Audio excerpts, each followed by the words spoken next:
Breaking news. Janagama జిల్లాలో 10వ తరగతి విద్యార్థి అనుమానాస్పద మృతి కలకలం రేపుతోంది. పాఠశాల నుంచి పారిపోయి రైలు పట్టాలపై ఆ విద్యార్థి చనిపోయిన పరిస్థితిలో కనిపించాడు. పాఠశాల నుంచి విద్యార్థి పారిపోయాడని తల్లిదండ్రులకు స్కూల్ యాజమాన్యం సమాచారం అందించింది. పాఠశాలకు వచ్చి వెతికిన రాజ్ కుమార్ జాడ తెలియలేదు. పోలీస్ స్టేషన్లో స్కూల్ ప్రిన్సిపల్తో పాటు విద్యార్థి తల్లిదండ్రులు పోలీస్ స్టేషన్లో ఫిర్యాదు చేశారు. కాసేపటికే చిలుపూరు మండలం వంగాలపల్లి రైల్వే గేటు దగ్గర రైలు పట్టాలపై విద్యార్థి మృతదేహాన్ని కనుగొన్నారు. దీంతో తల్లిదండ్రులు కన్నీరు మున్నీరుగా విలపిస్తున్నారు. ఘటనపై పాఠశాల యాజమాన్యం పొంతన లేని సమాధానాలు చెబుతోందని చెప్తున్నారు. ఘటనపై విద్యార్థి తల్లిదండ్రులు పలు అనుమానాలు వ్యక్తం చేస్తున్నారు. స్టేషన్ ఘనపూర్లోని సెయింట్ థామస్ హై స్కూల్లో 10వ తరగతి చదువుతున్నాడు కొడారి రాజ్ కుమార్. ఇటీవల రాజ్ కుమార్పై కొంతమంది విద్యార్థులు దాడి చేసినట్టుగా తెలుస్తోంది. అప్పటి నుంచి రాజ్ కుమార్ మూడీగా ఉంటున్నాడు అని పాఠశాల యాజమాన్యం కూడా చెప్తోంది. యాజమాన్యం నిర్లక్ష్యం వల్లే తమ కుమారుడు చనిపోయాడు అని విద్యార్థి తల్లిదండ్రులు ఆగ్రహాన్ని వ్యక్తం చేస్తున్నారు. ఫీజులు భారీగా తీసుకొని కనీస బాధ్యత లేకుండా స్కూల్ యాజమాన్యం ప్రవర్తిస్తోందని విద్యార్థి సంఘాలు మండిపడుతున్నాయి. ఈ ఘటనపై పూర్తి సమాచారం ట్రాక్ దగ్గర నుంచి మా ప్రతినిధి వెంకటరత్నం అందిస్తారు. స్టేషన్ గన్పూర్ సెయింట్ థామస్ పాఠశాల నుండి గోడ దునికి పారిపోయినటువంటి కొడారి రాజ్ కుమార్ అతను నేరుగా బస్టాండ్కు వచ్చి అక్కడి నుండి ఈ స్టేషన్ గన్పూర్కు సంబంధించి ఇదే మండలానికి సంబంధించినటువంటి స్టేషన్ గన్పూర్ ప్రాంతాల్లో ఉన్నటువంటి రైల్వే ట్రాక్ అంటే అక్కడి నుండి స్ట్రైట్గా ఢిల్లీ పబ్లిక్ స్కూల్ ఉంటుంది. ఇది పెద్దపెండ్యాల దగ్గర ఉంటుంది. ఆ పెద్దపెండ్యాలలో ఉన్నటువంటి ఢిల్లీ పబ్లిక్ స్కూల్కి ఆపోజిట్లో స్ట్రైట్గా ఇప్పుడు మనం చూస్తున్నటువంటి ఇదే రోడ్లో ఇక్కడికి వచ్చి ఇక్కడ నుండే ఈ ట్రాక్ మీదకి వెళ్ళి తను సూసైడ్ చేసుకున్నట్టుగా మనకు తెలుస్తుంది. ఇక్కడ ఉన్నటువంటి స్థానికులు అలాగే పోలీసుల సమాచారం ప్రకారము జీఆర్పీ పోలీసుల సమాచారం ప్రకారం ఈ రైల్వే ట్రాక్కే ఇక్కడే పడి చనిపోయినట్టుగా తెలుస్తుంది. కానీ ఇప్పుడు మనం ఒకటి గమనించాల్సిన అవసరం ఏంటంటే ఇక్కడే తను ఉప్పుగల్కు చెందినటువంటి కొడారి రాజ్ కుమార్ ఇక్కడే ఎందుకు చనిపోయాడు అనేది కూడా మనం ఒకసారి ఆలోచించాల్సిన అవసరం ఉంది. వాళ్ళ బంధువులు కూడా చెప్పేది ఏంటంటే కొడారి కనకయ్య వాళ్ళ పెద్దనాన్న మాజీ ఎంపీటీసీ వాళ్ళ కొడుకు అంటే కొడారి లోకేష్ కూడా ఇదే ప్లేస్లో చనిపోయాడని చెప్పి వాళ్ళ బంధువులు చెప్తున్నారు. తను కూడా డిగ్రీ ఫైనల్ ఇయర్ చదువుతున్నటువంటి పరిస్థితి. అయితే ఇది స్టేషన్ గన్పూర్ అనేది రైల్వే ట్రాక్ ఉన్నది కాబట్టి విద్యార్థులు చాలామంది కూడా ఈ రైల్వే ట్రాకుల దగ్గర చనిపోయినట్టుగా తెలుస్తుంది. అయితే దీంతోపాటు గన్పూర్కు సంబంధించినటువంటి కోరుకుప్పల శ్రీకాంత్ అలాగే డిగ్రీ ఫైనల్ ఇయర్ చదువుతున్నారు బైరు వెంకటేష్ కూడా అనేటువంటి డిగ్రీ ఫైనల్ చదువుతున్నటువంటి విద్యార్థి కూడా ఈ స్టేషన్ గన్పూర్ ప్రాంతాల్లోనే ఇక్కడ చనిపోయినట్టుగా తెలుస్తుంది. దీనికి సంబంధించి ఒక్కసారి మనం పరిశీలిద్దాము. ఈ రైల్వే ట్రాక్ దగ్గరనే వాళ్ళ అన్న అంటే కరెక్ట్ సంవత్సరం క్రితము ఈ రైల్వే ట్రాక్ దగ్గరికి వచ్చి చనిపోయినట్టుగా తెలుస్తుంది. అయితే ఆ చనిపోయినటువంటి సమయంలో కూడా కొడారి రాజ్ కుమార్ కూడా తను ఇక్కడికి వచ్చి తన అన్న చనిపోయినటువంటి ప్రాంతాన్ని కూడా చూశాడు. కానీ తను ఏ మనస్తాపం చెందాడో ఏం జరిగిందో తెలియదు. ఒకసారి ఏమో తనకు సంబంధించినటువంటి కొంతమంది ఫ్రెండ్స్ కాలేజీలో స్కూల్లో కొద్ది రోజుల క్రితం తనపై దాడి చేసి కొట్టారన్నటువంటి విషయాలు తెలుస్తుంది. ఆ తర్వాత 3 రోజుల పాటు కొంత మూడీగా ఉన్నాడు, ఇబ్బందికర వాతావరణంలో కనిపించడం చెప్పి తోటి విద్యార్థులు చెప్తున్నారు. పూర్తి క్లారిటీ అయితే లేదు. దీనిపై పోలీసులు కూడా ఇన్వెస్టిగేషన్ చేయాల్సినటువంటి అవసరం ఉంది. ఎందుకంటే 10వ తరగతి చదివి ఫెయిల్ అయితే చనిపోయిందంటే దానికి అర్థం చేసుకోవచ్చు. కానీ 10వ తరగతి ప్రారంభంలోనే తను ఎందుకు చనిపోయాడన్నది కూడా ఇక్కడ ఆలోచించాల్సినటువంటి అవసరం ఉంది. ఎందుకంటే భద్రతా లోపాలు కూడా కొన్ని కొట్టొచ్చినట్టు కనిపిస్తున్నాయి. స్కూల్ యాజమాన్యం కూడా కొంత శ్రద్ధ వహించాల్సినటువంటి అవసరం ఉంది. పిల్లల్ని అప్పజెప్పినప్పుడు మాకు పిల్లల్ని కూడా అలాగే అప్పజెప్పాలని చెప్పి తల్లిదండ్రులు వారి బంధువులు కూడా ఆందోళన చెందుతున్నారు. విద్యార్థి నాయకులు అయితే మరో అడుగు ముందుకు వేసి అసలు ఈ రాష్ట్రానికి విద్యాశాఖ మంత్రి లేకపోవడం కూడా చాలా దారుణంగా చెప్తున్నారు. ఎందుకంటే ప్రభుత్వ పాఠశాలలు చదవాలి, వాళ్ళకు మెరుగైన విద్య అందించాలని చెప్పి శ్రద్ధ చెప్తున్నారు తప్ప ప్రైవేటు విద్యార్థి సంస్థల దోపిడీపై కూడా ఎవరు నోరు మెదపడం లేదు, స్పందించడం లేదు. ఇక ప్రైవేటు పాఠశాలలపై కూడా విద్యాశాఖ అధికారులు కూడా ఇష్టారీతిలో అనుమతులు ఇస్తున్నారు. వారికి సంబంధించినటువంటి ఇబ్బందికర పరిస్థితులు ఉన్నప్పటికీ కూడా యథేచ్ఛగా అనుమతులు ఇవ్వడము, పట్టింపు లేని తనం కూడా వీళ్ళకి కొంత డిసడ్వాంటేజ్గా మారుతుంది. విద్యార్థులకు అది ఒక ఆశనిపాతంగా మారుతుంది. విద్యార్థులు చదువుల కంటే బయటికి వెళ్ళేటువంటి వ్యవస్థల మీదనే ఎక్కువ దృష్టి పెడుతున్నారు. కానీ ఒక పర్యవేక్షణ లేకపోవడము కూడా ఈ విద్యార్థి రాజ్ కుమార్ మృతికి కూడా కారణంగా వీళ్ళు భావిస్తున్నారు. ఏది ఏమైనప్పటికీ కూడా విద్యాశాఖ మంత్రి ఖచ్చితంగా తెలంగాణ రాష్ట్రం ఏర్పడ్డ తర్వాత కొన్ని దాదాపు 2014 నుండి ఇప్పటి వరకు అనేక మార్పులు వస్తున్నాయి. కానీ కొత్తగా కాంగ్రెస్ గవర్నమెంట్ వచ్చిన తర్వాత విద్యాశాఖ మంత్రి ఖచ్చితంగా ఏర్పాటు చేయాలన్నటువంటి డిమాండ్ అయితే వినిపిస్తుంది. ఎందుకంటే విద్యార్థులకు సంబంధించినటువంటి ఏమైనా సమస్యలు ఉంటే పరిష్కరించడానికి కూడా ఒక శాఖ అయితే ఉంది కదా. కానీ ఇప్పటి వరకు విద్యాశాఖ మంత్రి లేకపోవడం కూడా కొంత ఇటువంటి సంఘటన కూడా ప్రధాన కారణమైనటువంటి ఆరోపణలు అయితే వినిపిస్తున్నాయి. ఏది ఏమైనప్పటికీ కూడా విద్యార్థులు మాత్రం ఆలోచించాల్సినటువంటి అవసరం ఉంది. చిన్నప్పటి నుంచి పెంచి పెద్ద చేసి వారిని వృద్ధాప్యంలో ఆదుకుంటారని ఎంతో ఆశలు పెట్టుకున్నటువంటి తల్లిదండ్రులకు మాత్రం వీరు నిరాశను మిగులుస్తూ వీరి జీవితాలు కూడా వాళ్ళకు ముందుగానే అంటే బతికుండగానే కొంత మిగులుస్తున్నారు. తలకొరుగు పెట్టాల్సినటువంటి కొడుకులకు తామే తలకొరుగు పెట్టాల్సినటువంటి దుస్థితిలో ఉంటున్నామన్నటువంటి తల్లిదండ్రుల బాధను అర్థం చేసుకోవాలి. వృద్ధాప్యంలోకి వచ్చిన తర్వాత వారి బాగోగులు చూడాల్సినటువంటి పిల్లలే తమ కళ్ళ ముందే విగత జీవులుగా మారడము ఆ తల్లిదండ్రులను కూడా జీర్ణించుకోలేకపోతున్నారు. దీనిపై కూడా సర్వత్రా బాధలు వ్యక్తం చేస్తున్నా కానీ విద్యార్థుల ఆలోచన విధానంలో మార్పు రావాల్సినటువంటి అవసరం ఉంది. దానికి సంబంధించినటువంటి విద్యా వ్యవస్థను కూడా ఇక్కడ డెవలప్ చేయాల్సినటువంటి అవసరం అయితే ప్రస్తుతం కనిపిస్తుంది. ఎందుకంటే గత కొద్ది రోజుల క్రితం ఉమ్మడి వరంగల్లో జిల్లా చూసినట్టయితే నెల రోజుల క్రితం హనుమకొండలో ఒక విద్యార్థిని ఆత్మహత్య చేసుకుంది. ఇప్పుడు ఈ విద్యార్థి ఆత్మహత్య చేసుకున్నాడు. అంతకు సంవత్సరం క్రితము వీళ్ళ అన్న ఇదే ట్రాక్ మీద ఆత్మహత్య చేసుకున్నాడు. ఇదే ట్రాక్ మీద స్టేషన్ గన్పూర్ దగ్గర మరో ఇద్దరు విద్యార్థులు డిగ్రీ ఫైనల్ ఇయర్ చదువుతున్నటువంటి విద్యార్థులు ఆత్మహత్య చేసుకున్నారు. వారికి ఆత్మహత్య ఆలోచన రావడంతో వీళ్ళకు రైల్వే ప్లాట్ఫామ్లు రైల్వే ట్రాక్లే వీళ్ళకు కనిపిస్తున్నాయి. కాబట్టి కొంత దృష్టి పెట్టి విద్యార్థులకు కూడా మోటివేషనల్గా ఉండాల్సినటువంటి అవసరం అయితే స్పష్టంగా కనిపిస్తుంది. పెద్దపెండ్యాల రైల్వే ట్రాక్ నుండి కెమెరా పర్సన్ రాజుతో వెంకటరత్నం, RTV వరంగల్. ఒకసారి ఆ విద్యార్థి చదువుతున్న స్కూల్ దగ్గరికి వెళ్దాం. స్కూల్ ప్రిన్సిపల్ కూడా మాట్లాడారు, హెడ్ మాస్టర్. ఆయన ఏం మాట్లాడారో చూద్దాం. జిల్లా స్టేషన్ గన్పూర్లోని సెయింట్ థామస్ హై స్కూల్లో 10వ తరగతి విద్యార్థి ఆత్మహత్య సంచలనం రేపుతుంది. ఆత్మహత్యకు గల కారణాలను కూడా చాలా ఒక భిన్న కోణాలు కనిపిస్తున్నటువంటి పరిస్థితి. ప్రస్తుతానికి ఈ సెయింట్ థామస్ హై స్కూల్ విద్యార్థి ఎందుకు ఆత్మహత్య చేసుకున్నానన్న కోణంలో RTV ఇక్కడ ఈ స్కూల్కి వచ్చింది. ఇదే పాఠశాలలో దాదాపు ఇక్కడ ఈ విద్యార్థి 10th క్లాస్ చదువుకుంటున్నాడు. 10th క్లాస్ చదువుకుంటున్నటువంటి క్రమంలోనే అతను ఆత్మహత్య చేసుకోవడాన్ని కూడా చాలా తీవ్రంగా పరిగణిస్తున్నారు. దీనికి సంబంధించి కూడా విద్యార్థుల్లో కూడా ఒక అంత ఆందోళన కలిగింది. నిన్నటి నుండి విద్యార్థులు భయాందోళన ఉండడంతో ఇక్కడ విద్యార్థులకు కూడా హాలిడే ఇచ్చినట్టుగా మనకు స్పష్టంగా తెలుస్తుంది.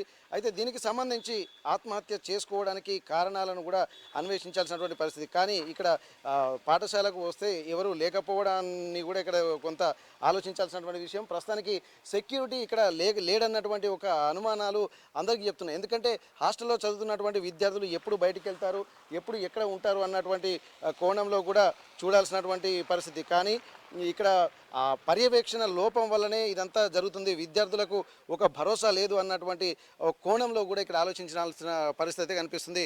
కానీ వీళ్ళు చెప్తున్నటువంటి విషయానికి అక్కడ జరుగుతున్నటువంటి దానికి ఇక్కడ పొంతం లేదన్నట్టుగా మనకు తెలుస్తుంది. స్టేషన్ గన్పూర్లోనే ఉన్నటువంటి సెయింట్ థామస్లో దాదాపు 50 మంది విద్యార్థులు ఇందులో చదువుతున్నట్టుగా తెలుస్తుంది. అయితే ఒకసారి మనం లోపలికి వెళ్ళేటువంటి ప్రయత్నం చేద్దాం. ఈ పాఠశాలకు సంబంధించినటువంటి ప్రిన్సిపల్ కానీ అలాగే ఎవరైనా ఉన్నారా వారి వివరణ కూడా తీసుకున్నటువంటి ప్రయత్నం అయితే చేద్దాం. ఎందుకంటే ఇప్పటి వరకు ఆ పాఠశాలకు సంబంధించినటువంటి వివరాలని ఒక్కసారి మనం పరిశీలిస్తే సెయింట్ థామస్ హై స్కూల్లో 10వ తరగతి చదువుతున్నటువంటి కొడారి రాజ్ కుమార్ కొన్ని రోజుల క్రితమే ఇక్కడ కొంతమంది విద్యార్థులు కూడా దాడి చేసినట్టుగా తెలుస్తుంది. మరి ఎందుకు దాడి చేశారన్న విషయాలు కూడా తెలియాల్సి ఉంది. అంటే ఎందుకు ఇటువంటి ఇబ్బందికర పరిస్థితి, ఎందుకంటే 10వ తరగతి పిల్లవాడు హాస్టల్లో ఉన్నటువంటి సమయంలో బయటి విద్యార్థులు వచ్చి దాడి చేశారంటే కారణాలు ఏందనేది కూడా ఇక్కడ మనం తీవ్రంగా పరిగణించాల్సినటువంటి పరిస్థితి కనిపిస్తుంది. అంతకుముందు అంటే మొన్న అంటే 15 రోజుల క్రితం దాడి జరిగింది. మరికొద్ది రోజుల క్రితం కూడా 3 రోజుల నుండి కూడా తను మూడీగా ఉన్నాడు అని చెప్పి ఇక్కడ పాఠశాల యాజమాన్యం చెప్తుంది. కానీ ఎందుకు మూడీగా ఉన్నాడు, ఒకవేళ మూడీగా ఉంటే దానికి కారణాలు కూడా వీళ్ళు అన్వేషించాలి. కానీ ఈ రోజుల నుండి అంటే వీళ్ళకు ఉదయం నుండి తప్పించుకొని పోయాడని చెప్పి వాళ్ళ తల్లిదండ్రులకు సమాచారం అందించడము, ఆ సమాచారం అందించిన తర్వాత వాళ్ళు వచ్చి పాఠశాలలో చూశారు. మొత్తం చుట్టూ ప్రహరీ గోడ అవన్నీ ఎక్కడి నుంచి వెళ్ళాడు, తప్పించుకొని పోయాడని చెప్పి ఇక్కడ పాఠశాలకు సంబంధించినటువంటి యాజమాన్యం తల్లిదండ్రులకు చెప్పడం అయితే జరుగుతుంది. కానీ అసలు దానికి కారణాలు ఏందనేది కూడా తెలియాల్సినటువంటి ఒకసారి అవసరం ఉంది.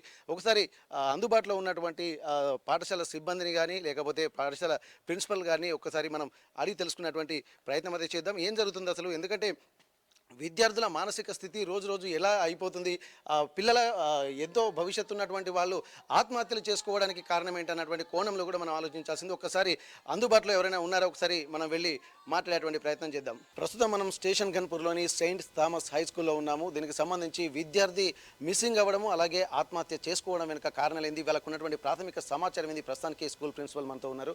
ఒక్కసారి వారితో మాట్లాడదాం. సార్ ఇప్పటివరకు అయితే నిన్న కొడారి రాజ్ కుమార్ ఇట్లా చనిపోయాడు అన్నటువంటి విషయం మీద కొంత తల్లిదండ్రులు ఆందోళన చెందుతున్నారు. అసలు అంటే భవిష్యత్తు నిర్మించుకో అని చెప్పి మేము పాఠశాల పంపిస్తున్నాం కానీ పిల్లలు ఇట్లా చనిపోవడానికి కారణం ఏందన్నది కూడా ఇప్పుడు చాలా చర్చనీయాంశంగా మారుతుంది. అసలు ఏం జరిగింది, అసలు నిన్న మొన్న ఎలా ఉన్నాడు, ఈ రోజు జరిగినటువంటి పరిస్థితి ఏంటి? కొడారి రాజ్ కుమార్ ఈ సంవత్సరం జూలై 3వ తారీఖు మా హాస్టల్లో జాయిన్ కావడం జరిగింది. అప్పటి నుండి బాబు హాస్టల్లో మంచిగానే ఉంటున్నాడు. పేరెంట్స్తో ఎప్పుడు మాట్లాడాలన్నా అవకాశం ఇస్తున్నాము. పేరెంట్స్ ఎప్పుడు ఇంటికి అవసరమో కొద్ది పంపించమన్నా పంపిస్తున్నాము. ఆ విషయంలో పాఠశాలలో ఎలాంటి ఒత్తిడులు ఏముండవు. గత వారం రోజుల క్రితమే బాబు వారి గృహంలో ఉన్నటువంటి ఒక ఫంక్షన్కు వెళ్ళి కూడా రావడం జరిగింది. తర్వాత రేపు శనివారం కూడా, ఈరోజు శనివారం కూడా నిమజ్జనం కొరకు తండ్రి తీసుకెళ్తానంటే కూడా దానికి అంగీకరించడం జరిగింది. తీసుకెళ్ళమని చెప్పాము, పంపిస్తామని చెప్పాము. అయితే నిన్నటి దినం ఉదయం 13వ తారీఖు ఉదయము అందరి విద్యార్థుల వల్లనే బాబు కూడా, రాజ్ కుమార్ కూడా ఉదయమే స్నానం చేసి సిద్ధమై పీటీ డ్రెస్ నిన్న స్కూల్కి వేసుకోవాలి. అది కాకుండా సివిల్ డ్రెస్ బాబు వేసుకొని స్కూల్ ఐడెంటిటీ కార్డ్ ట్యాగ్ తీసుకొని మిగతా పిల్లలందరూ స్టడీ అవర్కి వచ్చేలోపు బాబు టాయిలెట్ కొరకు వెళ్ళి ఆ టాయిలెట్ ఏరియాలో వాల్ కొంచెము 6 feet వాల్ మాత్రమే ఉంటుంది అక్కడ నుండి గోడ దునికి బయటికి వెళ్ళడం జరిగింది. బాబు అటెండెన్స్ టైం వరకు బాబు లేడు. నార్మల్గా డైనింగ్ హాల్ బ్రేక్ఫాస్ట్ టైం వరకల్లా 7:45 వరకల్లా కూడా బాబు డైనింగ్ హాల్కు రాకపోయేసరికి వెంటనే వార్డెన్ నాకు ఇన్ఫర్మేషన్ ఇవ్వడము, మేము పేరెంట్స్కు కూడా ఇంటిమేట్ చేయడం జరిగింది. పేరెంట్స్ 8:10 వరకల్లా స్కూల్కి వచ్చారు. వారు కూడా వారి బంధువులందరికీ కాల్ చేశారు. మేము కూడా కాల్ చేసాము మాకు పరిచయం ఉన్న వారందరికీ. ఆ కాల్ లోపల బయటపడిన విషయం ఏంటంటే, నిన్నటి అంటే 12వ తారీఖు సాయంత్రము వారి అంకుల్కు ఫోన్ చేసి, వారి మేనమామ కుర్చపల్లిలో ఉంటారు, తనకు ఫోన్ చేసి, డాడీ ఫోన్ ఎత్తట్లేదు, నాకు ఒక 100 రూపీస్ పంపించండి అని ఫోన్పేలో వారి ఫ్రెండ్కు ట్రాన్స్ఫర్ చేయించుకొని తను తీసుకోవడం జరిగిందనే విషయాన్ని వాళ్ళ అంకుల్ చెప్పాడు. సో ఈ విధంగా బాబు 8 o'clock వరకు కూడా కనబడకపోయేసరికి ఆ ప్రాంతాలు వెతికి తర్వాత మేము రైల్వే స్టేషన్, బస్ స్టాండ్, ఇంకా వివిధ ప్రాంతాలు మేము పేరెంట్స్తో ప్రక్క మా పాఠశాల ఉపాధ్యాయ వర్గం మేము గాలించడం జరిగింది. రైల్వే స్టేషన్ కూడా పర్సనల్గా మేము వెళ్ళడం జరిగింది. ఎక్కడ బాబు ట్రేస్ కాకపోయేసరికి వెంటనే పోలీస్ స్టేషన్కి వెళ్ళి పోలీస్ స్టేషన్లో సిఐ గారికి, స్టేషన్ ఆఫీస్ సిఐ గారికి కంప్లైంట్ లాడ్జ్ చేద్దామని వెళ్ళాము. వెళ్ళి సార్తో మాట్లాడి కంప్లైంట్ ఇస్తే సారు వాళ్ళ రైటర్ని పిలిచి కంప్లైంట్ ఏ విధంగా చేయాలో అనే విషయాన్ని చెప్పారు. సో పేరెంట్స్ మేము కలిసి అది లాడ్జ్ చేస్తుండగానే పెద్దపెండియాల గేట్ మీద నుంచి ఐడెంటిటీ కార్డ్ మీద ఉన్న నంబర్కు పేరెంట్కు మొదట కాల్ వచ్చింది. దాని తర్వాత ప్రిన్సిపల్ నంబర్ కూడా ప్రక్కనే ఉంటుంది, దానికి నాకు కూడా కాల్ రావడం జరిగింది. ఆ విషయాన్ని తెలుసుకున్న పేరెంట్స్, గ్రామస్తులందరూ ఆ ప్రదేశానికి వెళ్ళడం జరిగింది. దాని తర్వాత వెంటనే సిఐ గారు కూడా నా నుంచి ఇన్ఫర్మేషన్ అంతా తీసుకొని ఇచ్చేసి మేము కూడా స్టాఫ్ అందరినీ ఇనిషియేట్ చేసి పిల్లల్ని గృహాలకు పంపించి స్టాఫ్ కూడా ఆ యాక్సిడెంట్ ప్రదేశానికి వెళ్ళడం జరిగింది. ఇది జరిగినటువంటి విషయం. సార్ ఇప్పటివరకు మీరు చెప్తున్నది ఓకే, కానీ కొద్ది రోజుల క్రితం కూడా ఈ బాబును ఎవరైతే రాజ్ కుమార్ ఉన్నాడో తనని ఒక 8 మంది విద్యార్థులు లేకుంటే బయట నుండి ఎవరో వచ్చి కొట్టారన్నది ఇక్కడ మనకు ఉన్నటువంటి ఇన్ఫర్మేషన్. అది మీ దృష్టికి ఏమైనా వచ్చిందా? పాఠశాలలో అలాంటి సంఘటనలు ఏమీ జరగలేదండి. వేరే విషయం 15th ఆగస్ట్ కంటే ముందు వేరే విద్యార్థులు ఎవరో పాఠశాల విద్యార్థులను బెదిరించడం జరుగుతుంది. నేను పిలిచి మాట్లాడాను. అందులో రాజ్ కుమార్ భాగస్వామ్యం ఏం లేదు. వారి గురించి వాళ్ళని పిలిచి మాట్లాడి అది సద్దుమణిగిపోయింది. భాగస్వామ్యం లేదన్నా కానీ బాధితుడు అయితే రాజ్ కుమార్ ఉన్నాడు. అందులో అసలు సంబంధం లేదు, రాజ్ కుమార్కి అసలు సంబంధమే లేదు. రాజ్ కుమార్ అందులో బాధ్యుడు కాదు, అందులో బాధితుడు కూడా కాదు.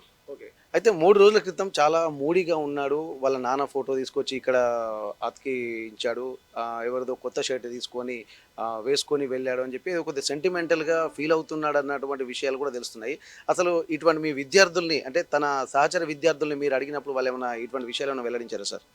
అంటే ఈ ఈ పరిస్థితి తెలిసిన తర్వాత టీచరుకు తన యొక్క ప్రవర్తనను బ్యాక్ వెళ్ళి తను గమనిస్తే అవును నిన్న మొన్న బాబు కాస్త మూడీగా ఉన్నాడు అనేటువంటి విషయాన్ని మాకు నిన్నటి దినాన చెప్పడం జరిగింది.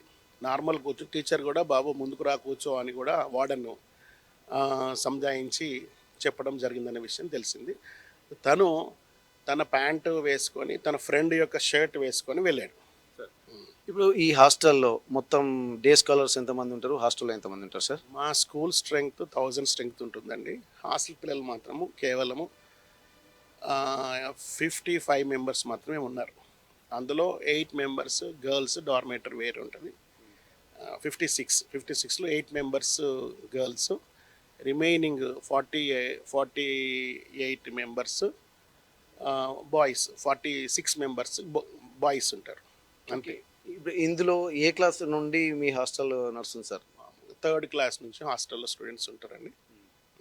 ఓకే. దీనికి సంబంధించి పేరెంట్స్ వాళ్ళేమన్నా ఆరోపణలు చేయడం గానీ, ఎందుకంటే ఇప్పుడు వాళ్ళకేందంటే ఏం తెలియదు అసలు. ఎందుకంటే హాస్టల్‌కి పంపించినటువంటి విద్యార్థి ఒక మృతదేహంతోటి కనిపించడం అనేది వాళ్ళు ఎవరైనా జీర్ణించుకోలేని విషయం. ఇప్పుడు వాళ్ళు గూడా ఏమన్నా అసలు వాళ్ళు ఆరోపణలు గూడా ఏందంటే యాజమాన్య నిర్లక్ష్యమే దీనికి ప్రధాన కారణం అని చెప్పి వాళ్ళు ఆరోపిస్తున్నారు. ఎందుకంటే పిల్లలు హాస్టల్ కాంపౌండ్‌లో ఉండాల్సినటువంటి బాధ్యత వాళ్ళది. ఎక్కడికెళ్ళినా రెస్పాన్సిబిలిటీ పాఠశాల యాజమాన్యందే అని చెప్పి వాళ్ళు ఆరోపిస్తున్నారు. అది కూడా వాస్తవం గూడా.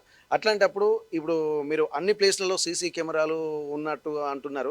అసలు ఆ ప్లేస్‌లో సీసీ కెమెరా లేదా సార్? టాయిలెట్స్ ప్లేస్లో సీసీ కెమెరాలు పెట్టడము నిషేధం కనుక టాయిలెట్స్ ప్లేస్లో సీసీ కెమెరాలు లేవు. మిగతా మా మెయిన్ గేటు క్లాస్ రూమ్స్ అన్నీ కూడా సీసీ ఫుటేజ్లోనూ సీసీ సర్వైలెన్స్లోనే ఉంటుందండి. అయితే టాయిలెట్ ప్లేస్లో ఆ వాల్ 6 ఫీట్ వాల్ ఉన్న కారణాన అక్కడ నుంచి బాబు వెళ్ళడం జరిగింది. వెళ్ళిన విషయం కూడా వెంటనే పేరెంట్స్కు మా నోటీస్కి రాగానే పేరెంట్స్కి తెలియజేసాము. అంత మాత్రమే కాదు, పేరెంట్స్తో పాటు మేము కూడా అన్ని ప్రాంతాలు అబ్జర్వ్ చేయడం జరిగింది. ఓకే. ఇప్పుడు తల్లిదండ్రుల కామెంట్స్ మీద, వాళ్ళ ఆరోపణల మీద మీ స్పందన ఏంటి సార్? ఎందుకంటే పాఠశాల యాజమాన్యమే దీనికి కారణం. మేము ఎట్లా విద్యార్థులు అంటే ఫీజుల మీద పెట్టినటువంటి దృష్టి విద్యార్థుల భవిష్యత్తు మీద పెట్టకపోవడం ఏంటన్నటువంటి ఆరోపణలు విద్యార్థి సంఘాలు కూడా చేస్తున్నటువంటి పరిస్థితి. దీని మీద మీ స్పందన ఏంటి? 40 సంవత్సరాలుగా ఈ పాఠశాల నిర్వహిస్తున్నాము. మేము ఎప్పుడు కూడా వ్యాపార ధోరణితో కనుక మేము చేస్తుంటే ఒక 5-6 పాఠశాలలు మేము ఓపెన్ చేసేవాళ్ళం. కానీ అటువంటి పరిస్థితి కాదు. ఒక ప్రత్యేక ఉద్దేశంతో మా తండ్రి గారు ప్రారంభించిన పాఠశాలను ప్రత్యేకమైనటువంటి సేవా దృక్పథంతో మాత్రమే ఇది నిర్వహించడం జరుగుతుంది. మేము తీసుకునే ఫీజు వేరే పాఠశాలలో డే స్కూల్ ఫీజులతో సమానంగా ఉంటాయి. హాస్టల్ ఫీజు 35-40 వేల రూపాయలకు, 10th క్లాస్ పిల్లలకు 50,000 రూపాయలే మా ఫీ స్ట్రక్చర్. కనుక ఇందులో వ్యాపార ధోరణి ఏం లేదు. అంత మాత్రమే కాకుండా చెట్టెత్తు కుమారుని కోల్పోయిన తల్లిదండ్రులకు తప్పకుండా బాధ ఉంటుంది. పేరెంట్తో పాటు సమానమైనటువంటి బాధను మేము అనుభవిస్తున్నాం. ఎందుకంటే 40 సంవత్సరాలుగా ఇలాంటి దుర్ఘటన